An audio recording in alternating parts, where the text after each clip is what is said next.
Je vous parle de ces vies d'autrefois, mes frères, de celles que votre conscience ignore, mais que vous avez pourtant vécues. La vérité que vous pouvez atteindre est à la fois simple et complexe. La multitude des vies est en vérité tout autant une réalité absolue qu'une erreur totale. Que considérez-vous comme vie? Que définissez-vous en tant que mort? Je vous le dis, est réellement mort celui qui ne bouge plus dans son âme, celui qui n'espère pas, celui qui se refuse à regarder et à aimer. Celui-là, oui, se dessèche et se laisse emporter par le fil annihilant du temps. Au contraire, il vit l'être qui s'émerveille à chaque petit pas que le monde accomplit. Il vit et grandit sans limite, celui pour qui chaque rayon de soleil, chaque goutte de pluie sont source de réflexion, de confiance et de joie. Cela est ainsi, je le proclame, quand bien même son corps serait rompu par les ans. Pour qui a ouvert les yeux sur l'essentiel, il ne saurait y avoir qu'une vie, une seule énergie qui sous-tend l'âme et pour laquelle ce que nous appelons mort n'est qu'un instant d'illusion. Ceci est vérité absolue, vérité qui englobe des myriades d'épisodes, d'apparences, de visages, de logique aussi. En ce sens, je vous le dis, il est vain d'entretenir un débat sur la réalité des vies antérieures. Les deux parties ont raison, selon le poste d'observation adopté. Il n'y a qu'une vie, et non pas 36 000.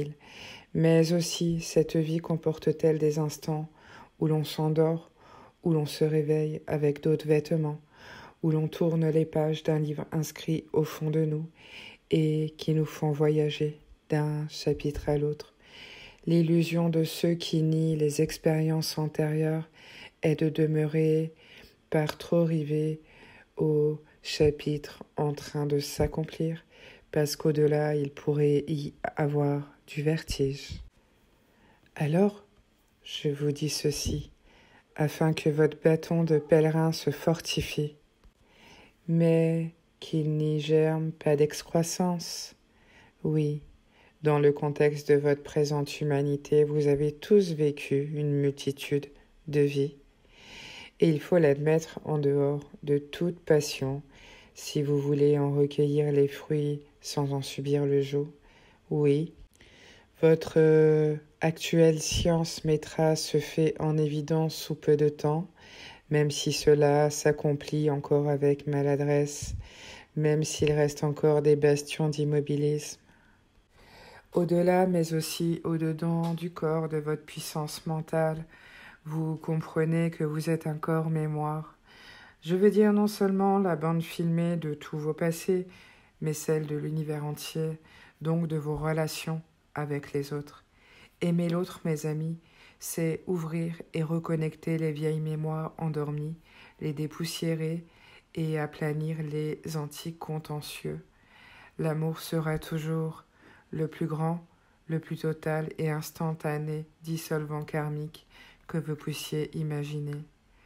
L'autre, celui qui vous sourit ou qui au contraire vous décoche quelques flèches, vous offre toujours une façon de vous réconcilier avec votre mémoire, de porter remède au poids de vos souvenirs enfouis, car il est invariablement le reflet de ce qu'il vous faut à la seconde même.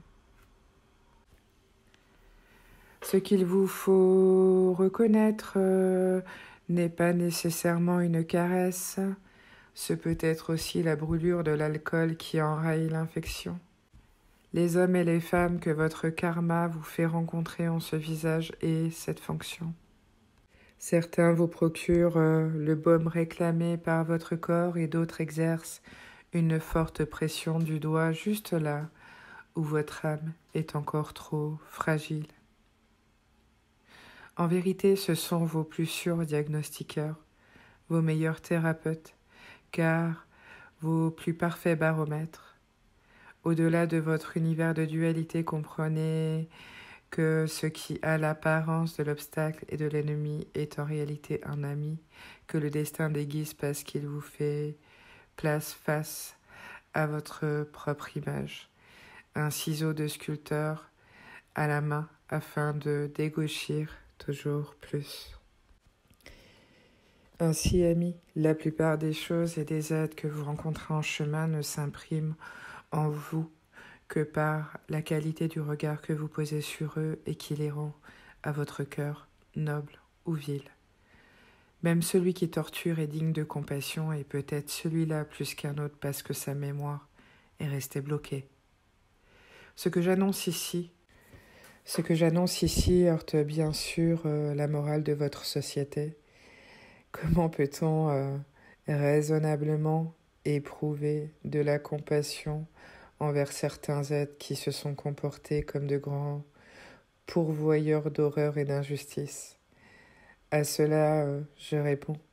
Comment peut-on raisonnablement penser que la réponse de la haine procure l'armure et la guérison dont l'humanité croit avoir besoin? Voilà des millions de vos années que vous faites ce choix et qu'invariablement le même bouclier continue d'appeler le même coup de lance. Il est une logique que les hommes de la terre, mes frères, pourtant, n'ont pas encore eu suffisamment de force pour éprouver. Elle a pour nom le pardon et pour obstacle l'orgueil. C'est par elle que peut se résoudre cette ronde apparemment sans fin que vous appelez le karma.